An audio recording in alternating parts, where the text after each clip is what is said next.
A história que vou compartilhar começou em 2009, quando, por uma mudança no trabalho, precisei me mudar para uma cidade conhecida por seu alto índice de criminalidade.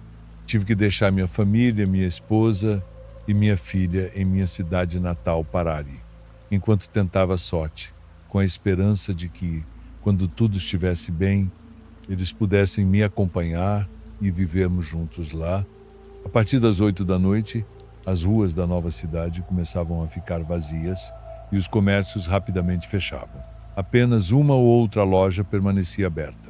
Eu precisava encontrar um lugar para morar próximo ao trabalho e finalmente encontrei uma pequena pensão no centro, ao lado de um parque e de uma igreja. Éramos apenas alguns inquilinos ali, nada mais. Quando cheguei, havia apenas 3 homens sozinhos em seus respectivos quartos, além do dono que morava no fundo. O lugar tinha 2 andares, eu morava no térreo e os outros inquilinos moravam no andar de cima. Os primeiros dias foram tranquilos. Comecei a me dar bem com meus novos companheiros na pensão. Todas as noites nos encontrávamos na frente do edifício, cansados do trabalho, e ficávamos conversando um pouco para não nos sentirmos tão sozinhos. Uma noite eu estava jogando videogame quando uma tempestade muito forte começou. Ao ir dormir, apaguei tudo e a única coisa que se ouvia lá fora era a chuva, o que achei até relaxante. A porta do meu quarto tinha um vidro marmoreado, que ao apagar a luz, deixava ver as gotas de chuva caindo. Estava começando a adormecer quando algo me fez olhar para a porta. No vidro, vi um rosto do lado de fora, alguém estava espiando, tentando ver para dentro. Achei estranho que algum dos outros inquilinos fizesse isso, ainda mais naquela hora e com aquele clima.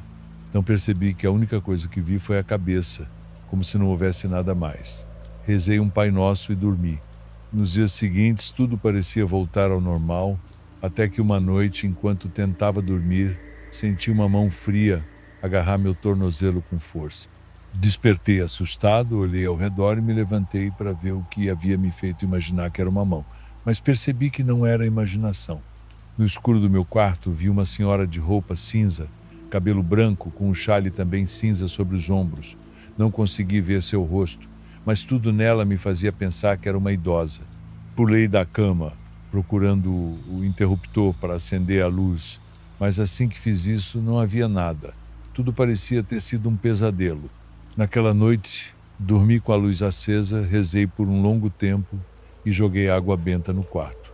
Meus pais, muito católicos, me deram água benta antes de partir. Caso fosse necessário, passou um mês inteiro de aparente normalidade. Às vezes eu ouvia risadas de crianças brincando lá fora, principalmente nas noites de vento, crianças que não estavam lá e que não deveriam estar. Depois, meus vizinhos do andar de cima começaram a me fazer a vida impossível, andando de um lado para o outro, movendo móveis durante a madrugada. Uma noite, parecia até que tinham dado uma festa pela quantidade de gente que se ouvia. Eu havia tentado ser amável, mas quando isso aconteceu, já lhes disse algo na próxima vez que os encontrei na frente do prédio. Um dia, cheguei cedo do trabalho e esperei lá até que eles chegassem. Disse-lhes que daquela vez eles não haviam me deixado dormir. E a resposta deles foi com surpresa. Já estão te assustando também?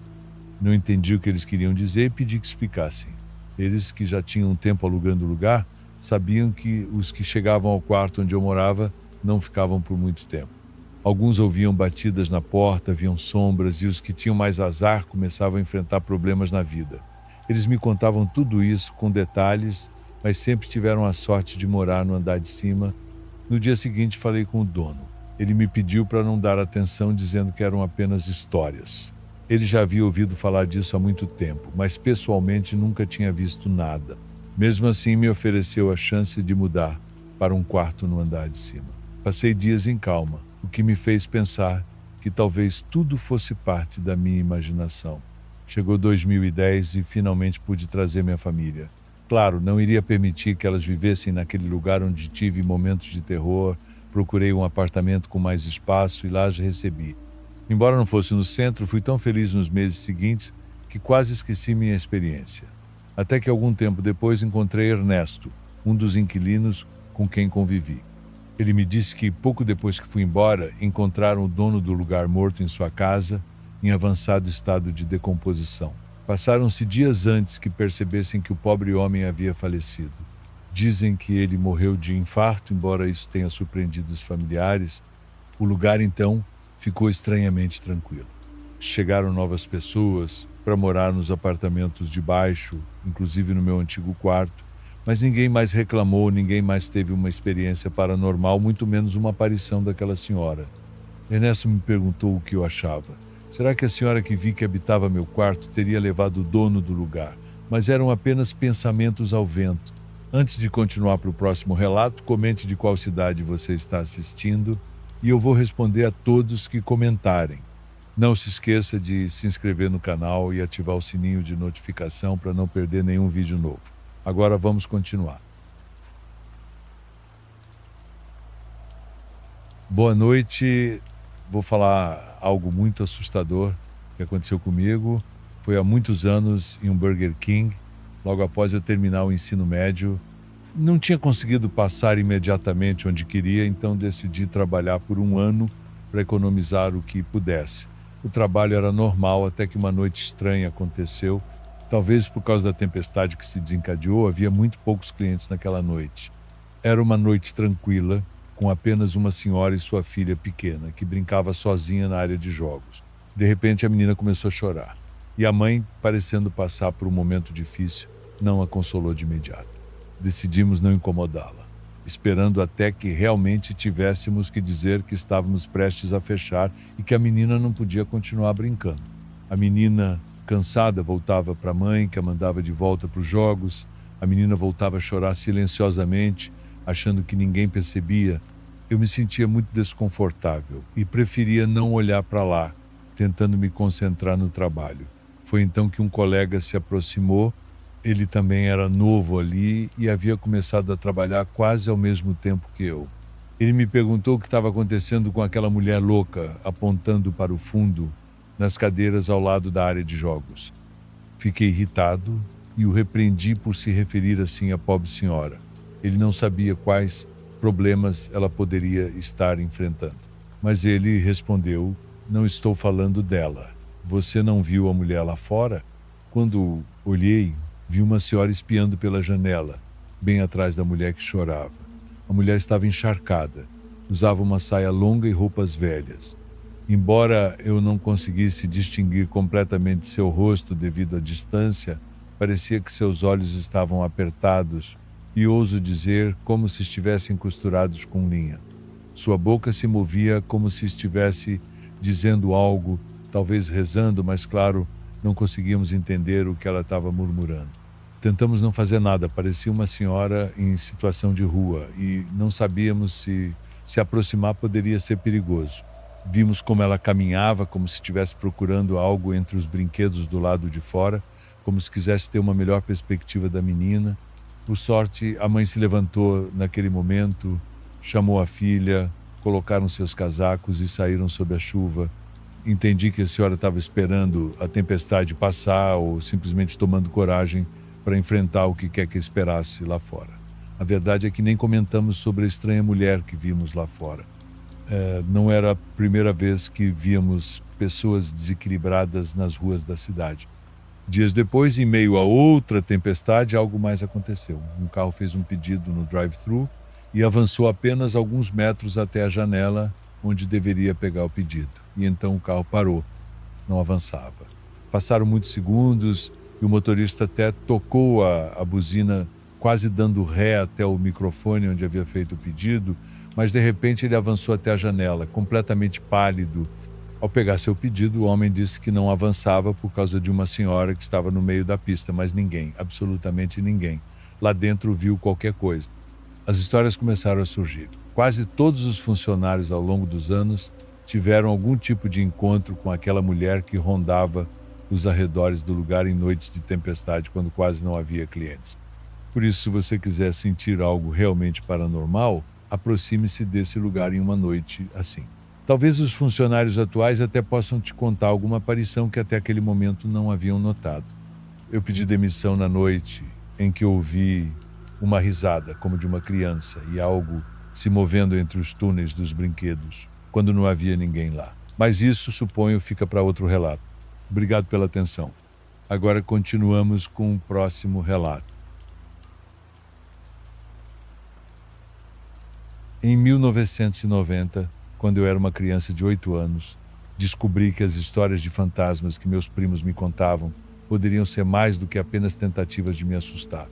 Pela primeira vez, acreditei que o impossível poderia ser real, apesar dos esforços dos meus pais céticos, que sempre me ensinaram que eu não precisava temer o paranormal porque, segundo eles, simplesmente não existia.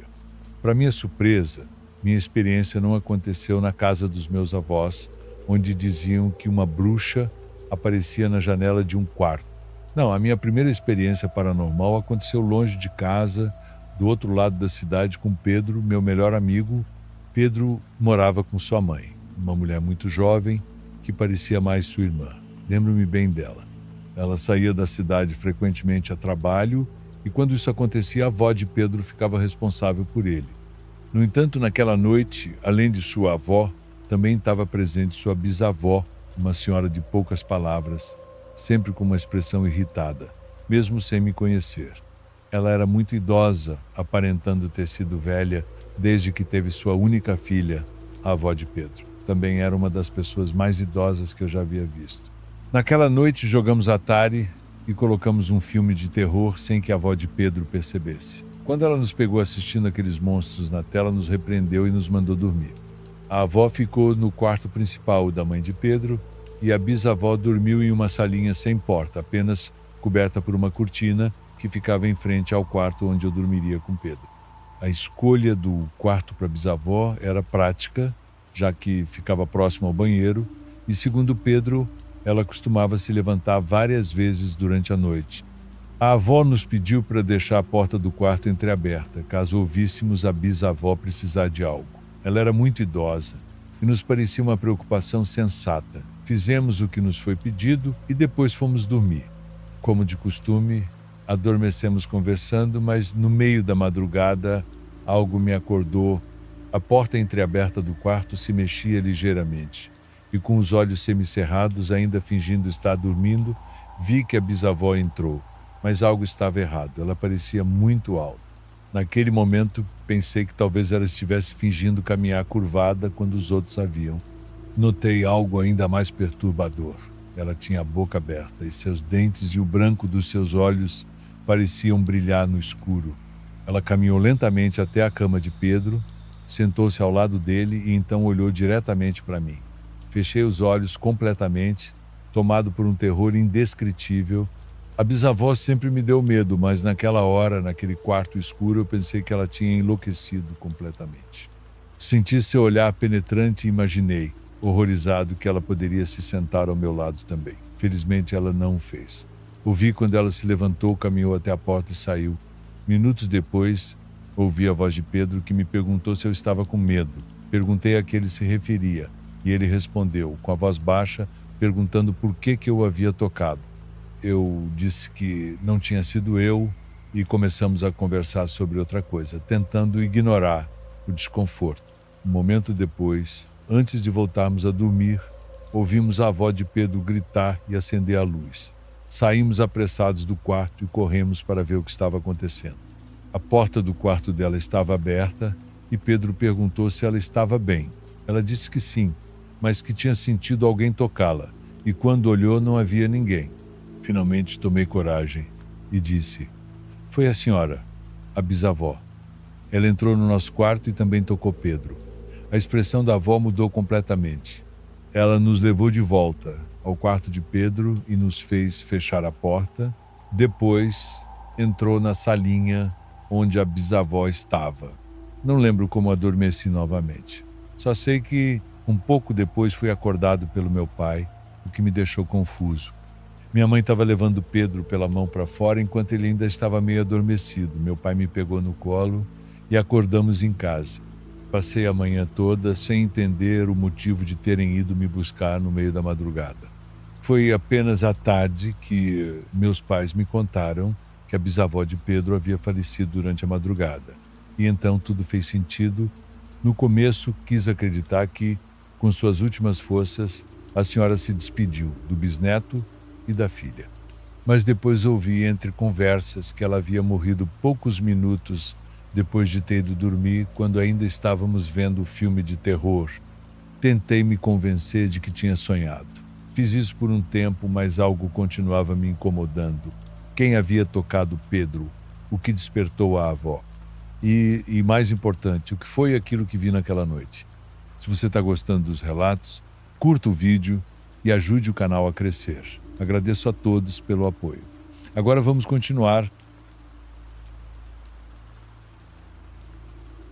Sou médico no hospital de uma pequena cidade. Meu nome é Rodrigo, trabalho lá há alguns anos, sempre fazendo o meu melhor para ajudar os pacientes. Uma semana atrás chegou uma remessa nova de medicamentos, algo rotineiro para a gente. Os medicamentos vieram para repor o que estava acabando e manter os tratamentos dos pacientes em dia. Fiquei aliviado quando vi que o estoque tinha chegado sem problemas, ainda mais porque veio de um fornecedor que a gente conhecia bem e confiava. Assim que conferi a entrega e vi que estava tudo certo, comecei a administrar os medicamentos nos pacientes que precisavam. Fiz tudo como de costume, anotando as doses e observando as reações. A princípio, parecia tudo normal, então continuei meu turno. Depois de administrar as doses nos pacientes, as coisas começaram a ficar estranhas. Logo de cara, alguns começaram a falar que estavam vendo coisas assustadoras. Um paciente me disse que via sombras por todo lugar, enquanto o outro falou de objetos flutuando no ar. No começo, pensei que fosse um efeito colateral passageiro ou alguma reação leve, mas logo as coisas ficaram mais complicadas. Os pacientes começaram a agir de forma errática, como se estivessem fora de si. Um tentou arrancar os aparelhos ligados ao corpo, enquanto o outro começou a gritar como se algo estivesse atacando ele. Aquela situação me deixou preocupado de verdade. Os pacientes estavam visivelmente assustados e fora de controle. Era hora de tomar alguma atitude para entender o que estava acontecendo e tentar ajudar todo mundo. Assim que percebi que os problemas estavam ligados aos novos medicamentos, fui direto para os registros. Lá descobri que todos os pacientes com sintomas estranhos tinham recebido doses da nova remessa. Isso era um sinal claro de que tinha algo errado. Chamei a equipe médica para discutirmos a situação. Todo mundo estava preocupado, mas concordamos em suspender o uso dos novos medicamentos até descobrir mais sobre o problema. Falei com o pessoal do laboratório para tentar conseguir respostas rápidas sobre o que estava acontecendo. Enquanto esperávamos alguma notícia, tentamos manter os pacientes calmos e estáveis. Tínhamos que ser criativos e usar outros métodos para tratar os sintomas sem recorrer aos novos medicamentos. Estava ficando cada vez mais claro que a situação era séria e precisávamos de respostas logo. Finalmente recebemos o resultado da análise. Os medicamentos estavam contaminados com uma substância tóxica que podia causar alucinações e comportamentos erráticos.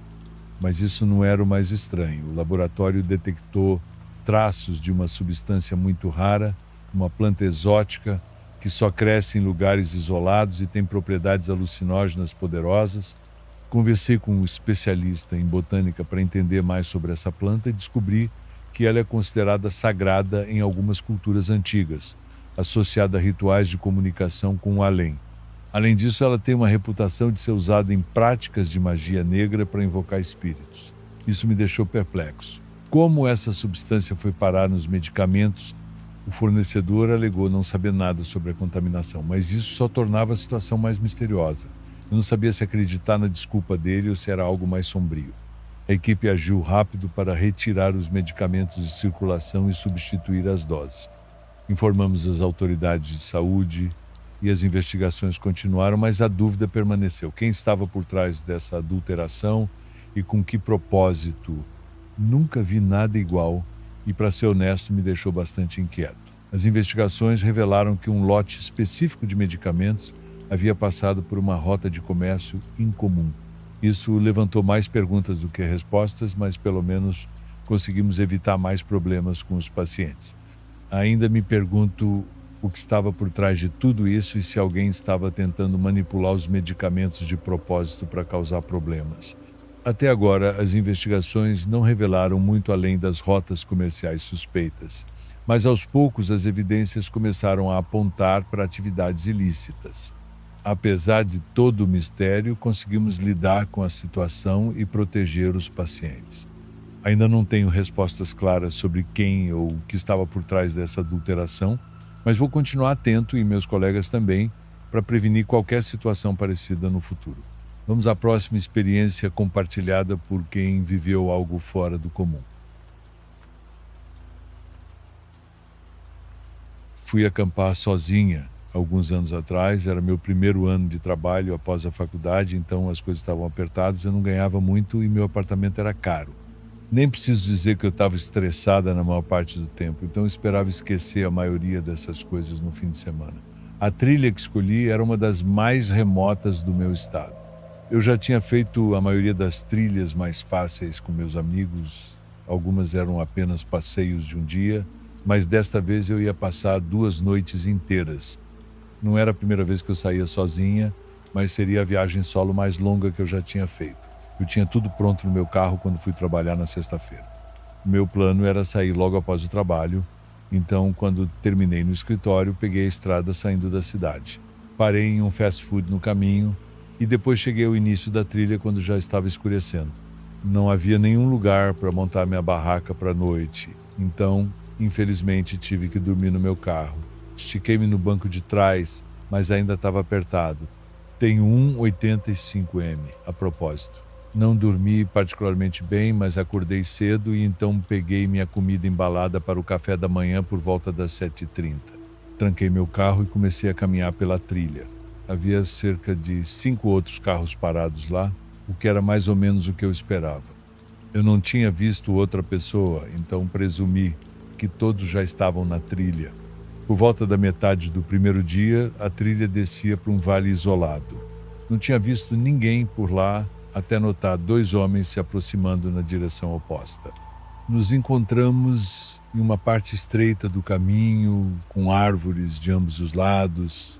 Eu parei e me afastei para deixá-los passar, e enquanto faziam isso, eles pararam para falar comigo. Perguntaram para onde eu estava indo e há quanto tempo eu estava na trilha. Todas as gentilezas normais que se esperaria. Um deles era baixinho e acima do peso, com uma longa barba e um boné de beisebol. O outro era mais jovem, provavelmente não mais velho que eu. Eu tinha 24 anos na época. Ambos estavam usando jeans e camisetas, não exatamente roupas de caminhada, mas eles tinham mochilas grandes, o que era bastante normal. Conversamos por alguns minutos e eu disse que precisava continuar, mas um arrepio percorreu meu corpo enquanto eu me afastava. Naquele momento pensei que estava sendo paranoica demais, mas pode ser realmente assustador encontrar estranhos no meio do nada. Havia uma tensão, porque eu sabia que eles poderiam fazer qualquer coisa comigo. Muitos de vocês provavelmente vão me criticar por não ter uma arma, e talvez eu mereça, mas nunca aprendi a usar uma, então achei melhor deixá-las de lado. Continuei minha caminhada e fiquei feliz por estar sozinha novamente. Olhei por cima do ombro várias vezes para ter certeza de que não estava sendo seguida. A trilha era sinuosa, então eu não estava tão segura, mesmo não tendo ninguém atrás de mim. Quando estava escurecendo, encontrei um lugar para montar meu acampamento para a noite. A trilha tinha locais estabelecidos onde você deveria montar, não era permitido acampar em qualquer lugar porque queriam que usássemos os banheiros e mantivéssemos o local limpo. A questão é que meu local era o único por 1 quilômetro, então não deveria haver motivo para alguém estar por perto à noite. Quando montei minha barraca, o sol já estava quase completamente posto. Quando me sentei para relaxar, percebi como estava quieto. O brilho da luz apontava para o chão, ao lado da fogueira de aço, que tinha um tronco meio queimado e alguns pedaços de papel que deviam ter sido deixados pelas últimas pessoas. Estava frio, então decidi fazer uma pequena fogueira e comer algo. Eu tinha trazido algumas dessas refeições de acampamento que você só adiciona água, mas não me dei ao trabalho de fazer uma.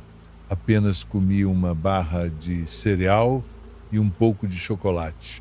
Depois de cerca de 1 hora, apaguei o fogo e entrei na minha barraca. Conforme a noite avançava, os sons da floresta pareciam ficar mais altos. Virei-me na barraca, me enrolei no saco de dormir e tentei dormir. 1 ou 2 horas devem ter se passado, e quando eu finalmente estava começando a relaxar, um som fraco chegou aos meus ouvidos. Era um sussurro suave, mal dava para ouvir. por conta do vento que soprava em meio às árvores. Meu coração começou a acelerar enquanto eu me esforçava para ouvir. Havia definitivamente mais de uma voz. Fiquei imóvel, prendendo a respiração, tentando entender o que estavam dizendo. Olhando por uma das janelas de malha da minha barraca, pude ver o brilho fraco de um cigarro a cerca de 10 metros de distância. Estava escuro demais para ver muitos detalhes, mas havia definitivamente alguém lá. Olhei para o meu telefone para ver a hora e já passava da 1 da manhã. Muito tarde para alguém estar caminhando por ali, e como eu disse antes, não havia outros acampamentos por perto. Por qualquer motivo, eu sabia que algo estava errado, então decidi que precisava me esconder em algum lugar. Minha barraca tinha portas em ambos os lados, então silenciosamente abri o zíper da porta do lado mais distante e escapei. Eu estava vestida porque estava meio frio, mas não estava usando sapatos. Tão silenciosamente quanto pude, fiz meu caminho até a linha das árvores. Havia luz suficiente da lua para chegar lá sem tropeçar em nada. Eu estava com meu telefone, mas claro, sem sinal. Deitei-me entre o mato e observei a pequena brasa daquele cigarro à distância. Eles permaneceram no lugar por mais 10 minutos ou algo assim, e comecei a pensar que tinha exagerado. Mas então vi os dois vultos se aproximando do meu acampamento. Eles ainda estavam sussurrando um para o outro, mas era impossível dizer o que estavam dizendo. Eu vi o brilho do cigarro balançando conforme se aproximavam da minha barraca. Um deles chamou: "Ei, tem alguém aí?" Mas eu não respondi. Eles esperaram alguns segundos e então um deles disse um pouco mais alto: "Ela deve estar dormindo." Quase surtei quando vi um deles começar a abrir o zíper do outro lado da minha barraca. Um deles iluminou o interior com uma lanterna. Depois de um momento, eles se afastaram, olhando ao redor e conversando baixinho. Não consegui entender tudo o que estavam dizendo, mas um deles definitivamente disse: "Onde ela está?" O outro respondeu: "Não sei." Eventualmente, eles se afastaram da minha barraca, ainda ocasionalmente olhando para trás, como se estivessem intrigados com meu desaparecimento. Depois do que pareceu uma eternidade, um deles apagou o cigarro e desapareceu na escuridão da floresta. Fiquei escondida, sem ousar me mover. Estava frio, mas não perto de congelar. Era fim de verão, então provavelmente estava por volta de dezeros. Quando começou a clarear, senti um alívio. O sol estava brilhando e finalmente saí da linha das árvores. Quando caminhei até minha barraca, ambas as portas estavam abertas. Fora isso, meu acampamento estava relativamente intocado. Pelo que pude perceber, nada foi roubado e não havia danos à minha barraca. O fogo estava completamente apagado, mas acendi de novo para tomar um café da manhã quente. Estava com muito frio. Depois disso, rapidamente juntei minhas coisas e as joguei na mochila. Desmontei minha barraca rapidamente e a joguei dentro também. Esperava ver aqueles dois homens esperando por mim em algum lugar, mas felizmente eles não apareceram. Com minha mochila pronta e sem sinal deles, voltei rapidamente para a trilha. Achava que eram aqueles dois homens que encontrei no caminho de ida, mas não os vi de perto o suficiente para ter certeza. Era apenas a silhueta deles contra o luar que parecia familiar. Fora isso, não tem como saber. Passei por vários outros caminhantes no caminho de volta e sempre que via alguém, ficava preocupada que fossem aqueles caras. Para minha sorte ou azar, quando estava a cerca de 1 hora do meu acampamento, vi os dois homens do dia anterior. Eles estavam em outro acampamento à beira da trilha. Eles tinham uma fogueira acesa e um deles estava fumando um cigarro. Quando passei, o mais velho olhou para mim na trilha e gritou: "Ali está ela." Isso instantaneamente me causou um calafrio. Era como se ele estivesse me provocando. Virei a cabeça de volta para a trilha à minha frente e continuei andando, sem querer dar nenhuma reação. Logo estava de volta ao meu carro. Assim que entrei, tranquei as portas, finalmente permitindo-me respirar aliviada. Liguei o motor e fui embora. Sabia que ficaria hesitante em acampar sozinha novamente depois disso. A experiência realmente me abalou. É difícil adivinhar o que eles pretendiam fazer comigo, mas não podia ser algo bom. Já teve alguma experiência parecida com essas? Comenta aí, quero saber se tem história sua também. E vamos para mais um relato. Olá, meu nome é Pailo e há quase 20 anos sem rumo pelas estradas do Brasil. Minha vida mudou completamente em 2004, quando descobri que minha mulher estava me traindo. Desde então, nunca mais voltei a ter um lugar fixo. As estradas se tornaram minha casa, e as noites sob o céu aberto ou em abrigos improvisados passaram a fazer parte da minha rotina. Naquela noite, fazia um frio incomum para a região onde eu estava, em Sergipe. Eu havia andado o dia todo por uma estrada de terra que parecia interminável, cercada por mata fechada. O cansaço começava a pesar, e meus pés doíam. Precisava encontrar um lugar para passar a noite. Foi quando avistei um abrigo velho, de madeira, no meio da mata. Não parecia ser usado há muito tempo, mas era o melhor que eu podia esperar naquele momento. A estrutura estava desgastada pelo tempo.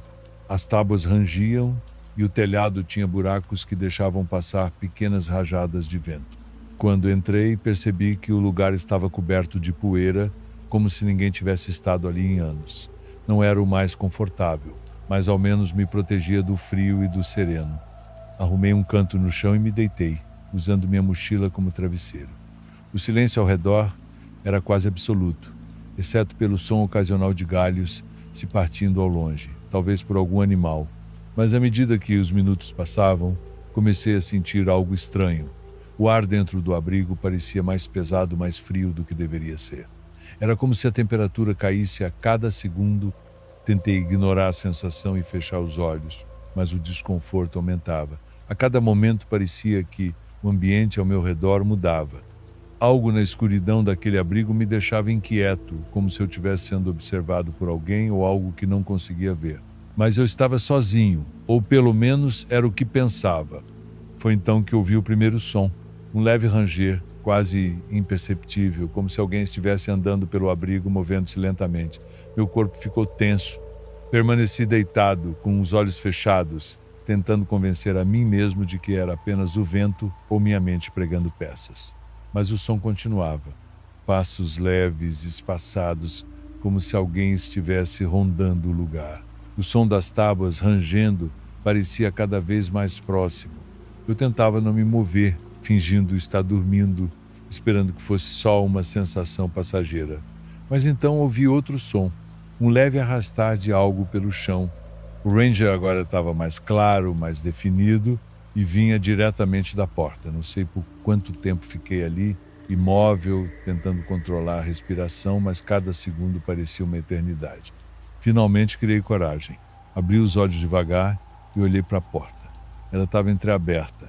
Eu tinha certeza de que a havia fechado quando entrei. Fiquei encarando aquela abertura por alguns instantes, esperando ver alguém ou alguma coisa, mas não havia nada lá.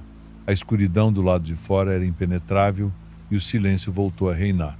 Levantei-me lentamente, tentando não fazer barulho. Algo estava errado e eu sabia que não podia ficar ali por mais tempo. O desconforto havia se transformado em medo. Não queria esperar para descobrir o que mais poderia acontecer. Peguei minha mochila, coloquei-a no ombro e me aproximei da porta. Quando saí do abrigo, o ar lá fora estava tão frio quanto lá dentro, mas o alívio de deixar aquele lugar foi imediato. Mesmo assim, a sensação de estar sendo observado ainda me seguia. A estrada adiante parecia me convidar a continuar e eu não olhei para trás. Comecei a caminhar rapidamente, tentando me afastar o mais rápido possível daquele abrigo. Andei por algumas horas sem parar, a adrenalina me mantendo acordado e alerta. O medo de que algo estivesse me seguindo não me deixava diminuir o ritmo. Olhei para trás algumas vezes, mas nunca vi nada.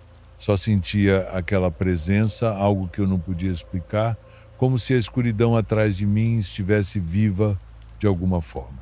Desde aquela noite evito abrigos abandonados. Prefiro dormir ao relento, com o céu como teto, a arriscar entrar em algum lugar como aquele novamente. Agora acompanhe a próxima história. Isso aconteceu em dezembro do ano passado, poucos dias antes do Natal. Perto da minha casa morava a avó de Abigail, minha melhor amiga do ensino médio. Agora estamos na faculdade, então, já que não estamos na mesma escola, não convivemos tanto. Mas o fato de que sua avó fosse quase minha vizinha fez com que continuássemos em contato pelo menos de vez em quando. Durante todo o ano passado, ela passou os fins de semana aqui e, embora não pudéssemos convidar lá para nossas festas, porque vinha cuidar da avó, minha irmã mais nova, e eu íamos vê-la com frequência.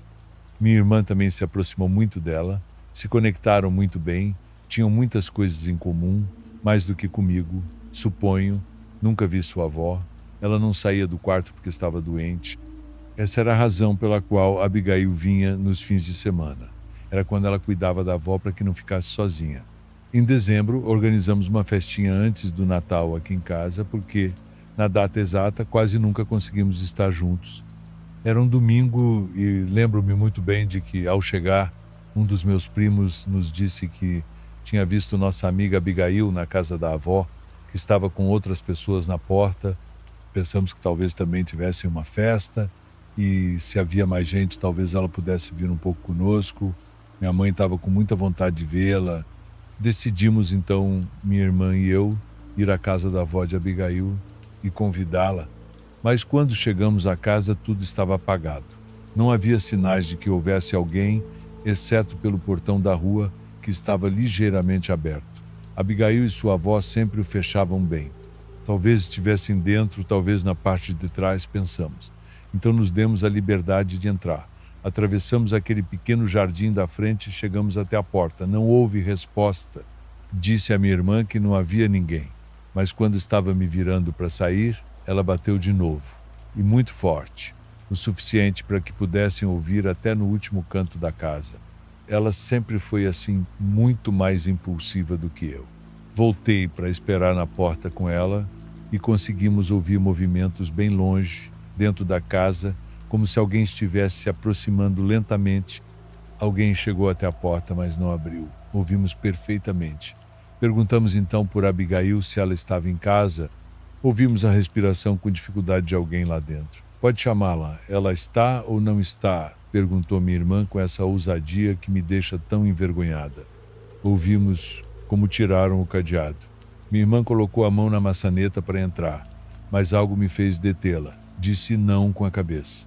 Havia algo estranho. Disse, sussurrando que talvez Abigail não estivesse e era a pobre avó doente que se aproximou da porta. Talvez estivesse abrindo para nós porque pensou que éramos familiares. Eu disse que era melhor irmos embora. Saímos apressadas, mas apenas uma rua depois nos encontramos com Félix, o irmão de Abigail. Ele estava chorando. Perguntamos se tudo estava bem e ele disse que não, que sua avó havia morrido há não muito tempo. Demos nossos pêsames, o abraçamos e perguntamos se Abigail estava em casa e ele respondeu que não, que uma tia tinha ficado muito mal, e a levaram ao hospital. Mencionou em seguida que, em casa, só estava o corpo da avó. Não tenho ideia do que senti. Era como se o sangue tivesse saído do meu corpo. Por um momento não pude dizer mais nada. Minha irmã também estava assustada, mas disfarçou muito melhor. Despedimos-nos de Félix e vimos Abigail apenas no dia do enterro, um dia depois. Não tivemos coragem de dizer que estivemos em sua casa, que alguém lá dentro abriu a porta para nós. Não sei o que teríamos visto se tivéssemos entrado.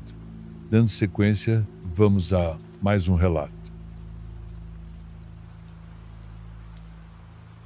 Isso aconteceu no dia 3 de novembro de 2015, no McDonald's em que eu trabalhava. Eu me lembro porque nesses dias fico muito sensível. Lembro-me dos meus falecidos pais e fico muito triste, talvez muito aberta às suas visitas, a outros planos, a qualquer coisa que esteja lá fora e a que não podemos nos aproximar.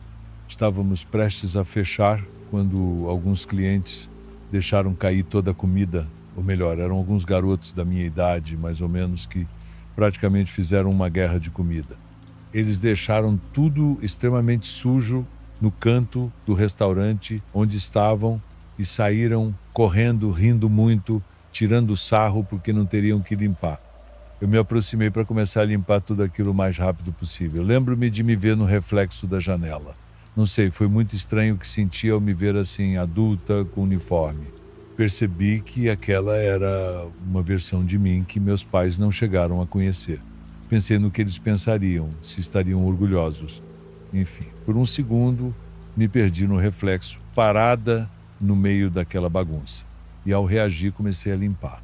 O restaurante fechou e eu ainda estava limpando. Apagaram as luzes principais daquela área e eu gritei que não, que eu ainda estava lá, mas ao parar, notei algo. Algo que tenho certeza de que vocês não vão acreditar. Eu estava com o joelho no chão, olhando para os meus colegas, e meu reflexo, também com o joelho no chão, tinha um olhar fixo para baixo. Eu juro que, quando vi isso e prestei atenção, meu reflexo de repente vibrou e se ajustou, se alinhou ao que eu estava fazendo. Lembro-me de que me aproximei do meu gerente para dizer que me sentia mal, e naquele momento pensei que minha pressão tinha baixado, que estava alucinando, algo assim. Mas, quando comecei a dizer o que tinha acabado de ver, ele me interrompeu e disse que tudo estava bem, que isso acontecia. "O quê?", perguntei. "Como assim isso acontece?" "Sim, não sei o que acontece, mas os reflexos às vezes parecem assim. Não se preocupe, não é nada. Não acho que você vai ver de novo, mas vários de nós já vimos, pelo menos uma vez." Essa foi a explicação que me deixou com mais dúvidas do que respostas, me deixou muito confuso e com um terror total de me aproximar e continuar limpando. Não o fiz até que alguém mais estivesse ao meu lado. Apesar do que me disseram, não foi a última vez que isso aconteceu. Começou a se tornar normal que, de relance, eu visse meu reflexo se mover de maneira diferente de mim. O pior foi uma vez que me aproximei daquela área. E ao olhar no corredor, abaixei meu olhar. Não gostava de me ver diretamente na janela ao fundo. Mesmo de relance, notei que meu reflexo não parava, continuava caminhando até mim. E quase posso jurar que ouvi seus passos, os passos do meu reflexo na janela. Não sei se foi minha mente me enganando, mas foi o último que suportei. Quando não era apenas uma visão, mas algo que eu tinha ouvido, renunciei pouco tempo depois. É muito estranho. Não é algo que possamos contar e que as pessoas entendam como um fantasma ou algo assim, que são histórias um pouco mais conhecidas.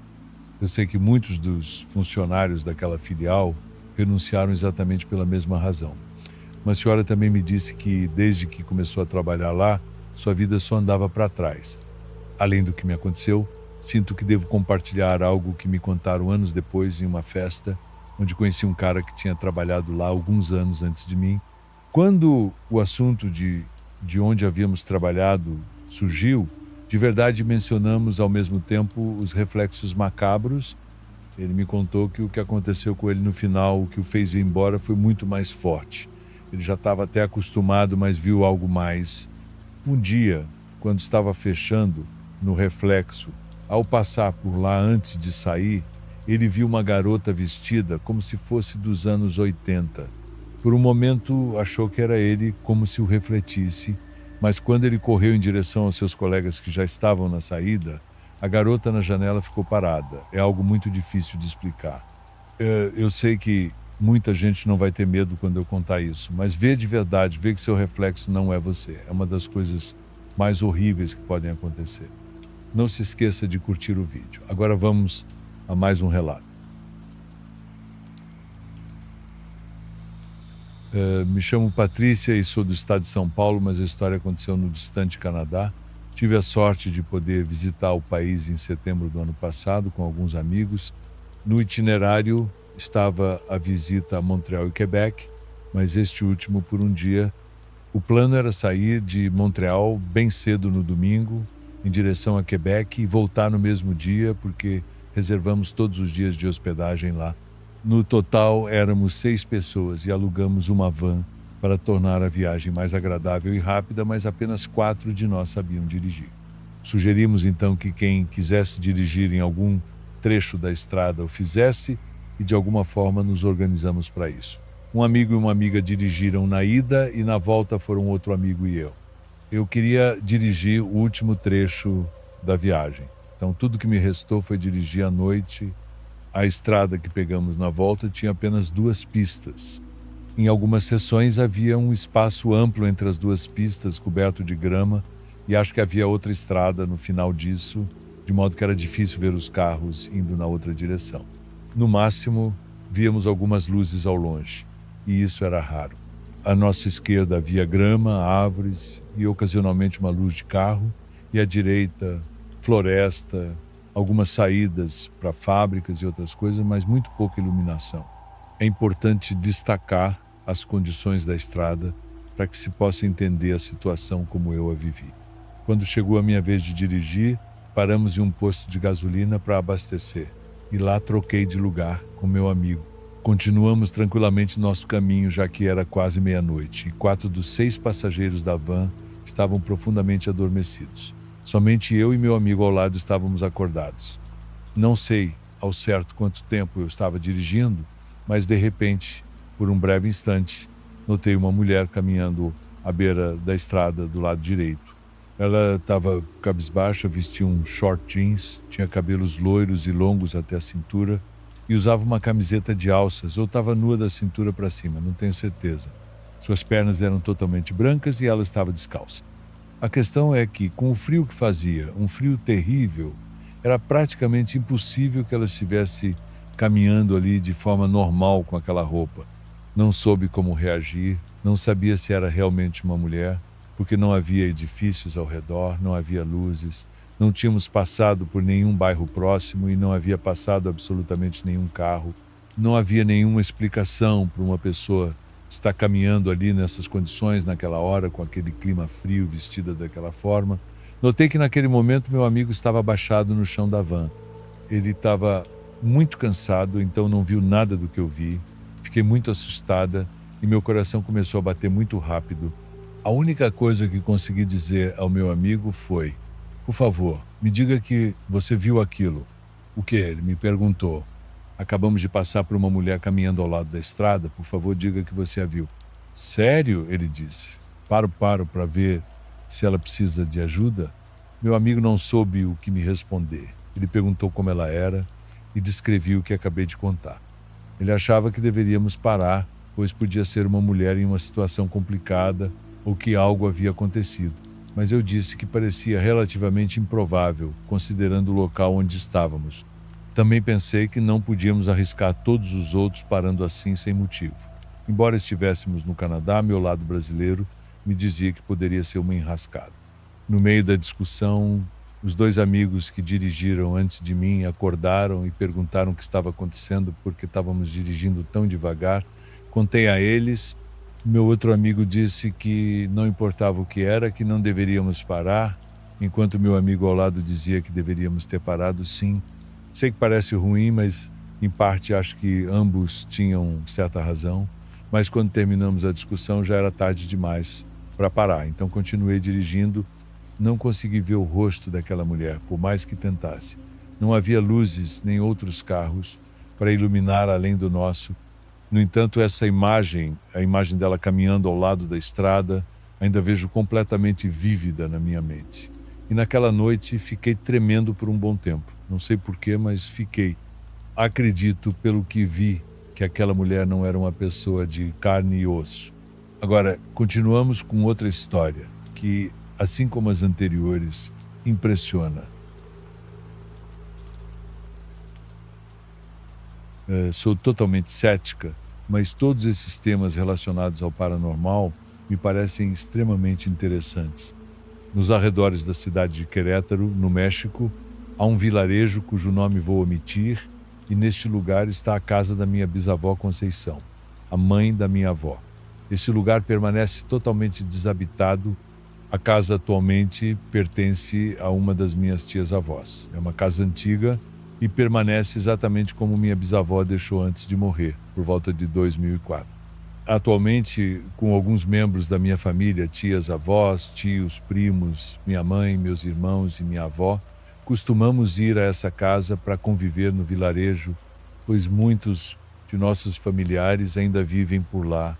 Isso aconteceu alguns anos atrás, durante a Semana Santa, antes do Domingo de Aleluia, quando nos dirigimos para a casa da bisavó. O lugar tem um grande terreno de milharal, onde nos acomodamos para acampar muito confortavelmente. Nesse mesmo dia, as pessoas presentes eram meu irmão mais velho com um amigo, minha tia, meu tio, minha prima, minha tia-avó, minha mãe, minha avó, meu outro irmão, minha cachorrinha Dalila e eu. Estivemos convivendo por um bom tempo e fazendo várias atividades. Aqui tem que destacar que logo atrás dessa casa há um rio que termina numa represa local, onde muitas pessoas se afogaram. Lendas locais dizem que por esse rio se ouve a famosa Chorona ou Bela da Meia-Noite, que todos conhecemos no México e também em outros países da América Latina. Mas meu ceticismo realmente não me fazia temer nada disso, mesmo quando eu caminhava por lá sozinho à noite. Estivemos caminhando por esse lugar por um bom tempo e, em uma parte perto do rio, encontramos uma ovelha morta.